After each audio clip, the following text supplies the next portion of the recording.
want to give Wyoming a ton of credit. I thought they played probably their best basketball game of the year. I've watched every one of their games. I have a lot of respect for Coach Sundance Wicks. He was in our league. We had two big-time battles last year. And I knew his team would be ready to go. This is a very, very physical team, a team that really tries to bump you every possession on cuts. They are very, very physical and tough and get to the paint and drive the ball and then beat you up on the glass. So the thing that I'm most proud about is us out-rebounding them by 8. Every team's going to have games where they might come in shooting 27, 28% from 3 and then they get hot, right? That's the scary part about basketball. But I thought our rebounding and then our ability to just make a few more plays and then in the end is what won the game. The last 3 or 4 games, our offense has not been where it's supposed to be. Talked to Jason yesterday about it. I think we're getting looks. Sometimes when you don't get looks, you got to do a better job of strategizing and getting guys to their spots. We did a great job, in playing out of the middle of the floor in the last 5 minutes. And then that shuffle cut, I thought, won the game. The ball screen and the back screen for Mason. I thought that was a huge play in the game. But just a very, very hard-fought Mountain West game. We got 19 more of these things. So we got to saddle up. I don't think our new guys quite understand the physicality. They have not played against that type of physicality night in and night out. Tucker Anderson, Auburn, and certainly Dayton Albury. They're coming from the Atlantic Sun. This is a monster league with guys that have big time bodies. They're going to bump you. So hopefully our new guys can continue to produce and get better because the returning guys are carrying us, right? They're absolutely carrying us. That's Ian, that's Mason, that's Carson Templin. I think Dexter O'Connell has had huge minutes, but Dexter O'Connell played in the Pac-12, right? He played at Oregon State. So we got to get these other guys up to speed, and that starts tomorrow at practice. But very, very thankful we won this game. So what second half adjustments have you managed to make these last 3 games? There's been 3 straight games where you have poor first half, 3 straight games where the second half shooting percentages in the high 40s and 50s. What's kind of been clicking? Every game's been a little bit different, Jay. So that game we played fist, which is our zone. We played 14, which is our man-to-man. We played 12 up, which is our 1-2-2. We played fist up, which is our 2-2-1. We changed a lot of our defenses. He has seen it. His advantage, he saw our zone 4 times, right? So he saw it 2 last year against Youngstown State. He saw it 2 times against Northern Kentucky. He knew exactly what was coming. And I thought he did a nice job of trying to spread us and getting into certain actions. We didn't get a lot of runouts, right? We got to get more runouts. We got to get stops, make, step in threes. We got to get more layups in transition. We're not a grind out team, but maybe we are. I mean, we just won 3 or 4 straight games in a grind out type of game. I don't want to play like that. I don't think our fans want to watch that. They want to see more than 70 points. But at the end of the day, the fans want to see us win. And we've been able to win ugly the last 3 games. I give our guys credit for making a few more plays than the opponent. What does winning ugly teach you about your team, where it is and where you want it to go? Yeah, it shows you we're not anywhere near where our capabilities are. I think sometimes kids get caught up in the end result. I worry about the process. I have studied, and the guy I admire most is Nick Saban. I'm a college football junkie. I absolutely love college football. I think you can learn so much. And he grew up in the town that I used to coach in. So I've studied a lot of what he does. And to me, I just worry about the next day, the next play, and the process. And I think guys get caught up in just you're winning ball games. But to me, you got to master the pick and roll. You got to master cutting. You got to master offensive rebounding. Right? There's so much more this team can do on both sides of the ball. But as Ian said, or Mason said in the locker room, it's better to win and learn, right, than learn from a loss. We're one of 16 teams in the country that are undefeated. It's hard to be 8-0 in an NIL and a portal world and a bunch of new players coming together. So I have wonderful kids. I love coaching them. We need the new guys to step up better, right? The old guys, when they put that uniform on, Mason Falslev and Isaac Johnson and Carson Templin and Ian Martinez and Fresh, they were part of 28 wins in the Spectrum. These other guys were not. I was not either. So if you want to win a title, you gotta have toughness. And tonight they did that, right? And that's what this league's about. That's why Utah State, San Diego State, the teams have been really consistent in Mexico, Boise. These teams are monster teams, right? We had 6 teams in the tournament. You don't get there by being soft. So I think we got to continue to get our toughness level better and our execution, and worry about the process, not the end result, right? Worry about having a good practice, worrying about taking care of your body tonight.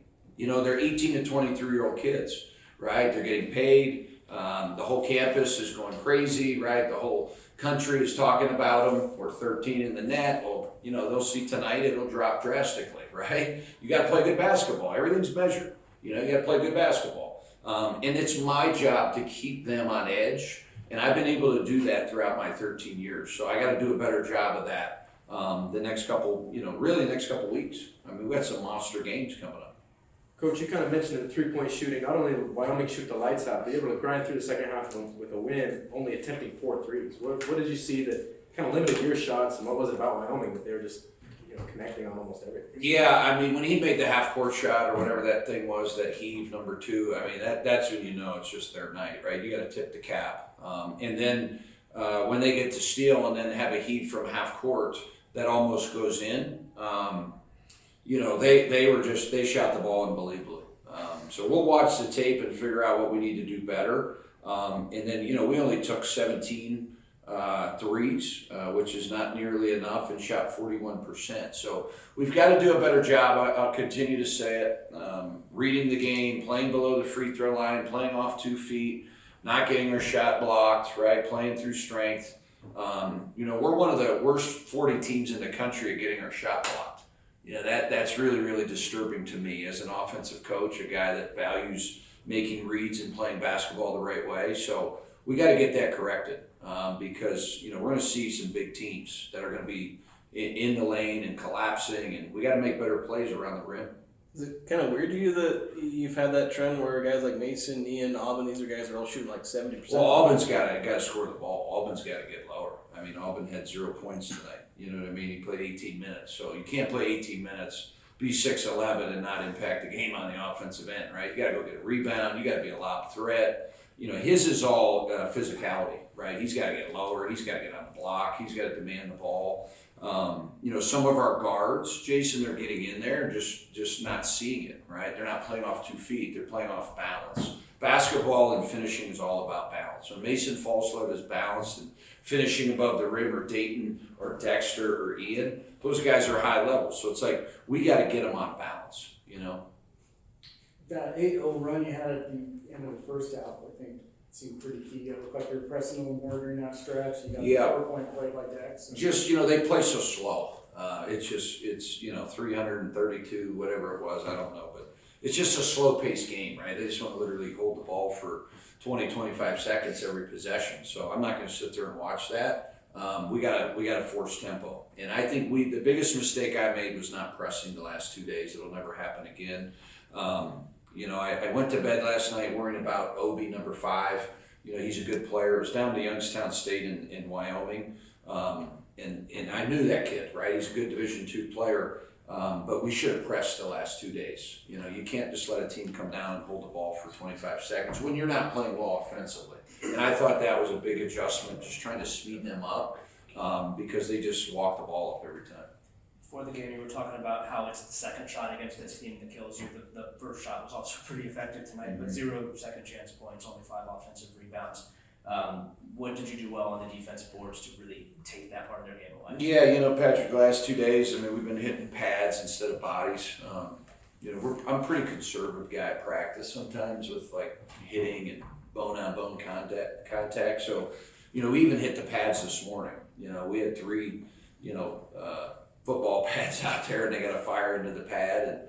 And, I thought, our guys did a wonderful job in that department. So it's going to be a key because, San Diego State's going to be big. I've watched Nevada. Boise front line is real. They've got real size. Nevada has size. San Diego State's got a 7-foot freshman. So we got to continue to do that, Patrick. And that probably was a huge key to winning the game, to be honest with you. That was probably the biggest key. It's a good point. Mason had those 2 layups right at the last minute and a half or so to kind of give you guys a little separation. What has his leadership meant to this team, especially this season? I think everything. I can't even tell you how I've been around 13 years, been part of a Final Four. I compare him to a kid named Deshaun Butler. He's now coaching with Joe Mazzulla, my good friend. They were teammates. Deshaun would come in every day and he never had a bad day, right? It didn't matter what happened in his personal life. Deshaun Butler was going to have a great day at practice, and he certainly was going to have a great day for the Mountaineers. He was a first-team All-American. He led us to the Final Four. Mason is the only one I can compare him to, and he's one of the greatest players and leaders I've seen. And Mason's only a sophomore. So I think in college basketball, with what I have learned the last 3 years, with all the uncertainty, the changeover in coaches, the changeover in the portal, paying players, you can never underappreciate a guy that's the ultimate player, but also ultimate leader. He runs the huddles. He's constantly at practice telling guys to bring it. To have a kid from our community that good and that good of a person is, it's very rare. We've had a lot of great players. We've had a lot of great players here from the Valley, but this kid's on track to be one of the best ever. I really believe that. I love coaching him. I love being around him. And same thing with Ian Martinez. They look you in the eye. They say, they're grateful, right? I think there's so many players nowadays that are very ungrateful. I think the best thing you can do as a team is be grateful for the opportunities. Like, we should be grateful that we packed this place. We should be grateful that we got a beautiful practice facility. We should be grateful that our community really cares about basketball, right? There's a lot of programs that don't. And when Mason goes out there, man, he plays for this city. He plays for Cache Valley. He plays for his community. And he certainly plays for Utah State. And he's, I think he's playing as good as anybody in the country, quite honestly. I ask about the point guards real quick, the three with Drake and Dayton and Jordy. You're getting good things and bad things from all of them right now. What do you need to see from that group to separate and kind of get you to that next level with that spot? Yeah, we ran some lineup data today. I have a really, really good friend, Patrick. His name's Eric Fawcett. He's on a bunch of those podcasts and does a lot of work with the basketball. And I was the first guy to ever use them analytically. So he runs the numbers, and very interesting today, and I'm going to share it with the team tomorrow. I wanted our best offensive lineup, I wanted our best defensive lineup, and I wanted our best point guard play, and I wanted our best forward play.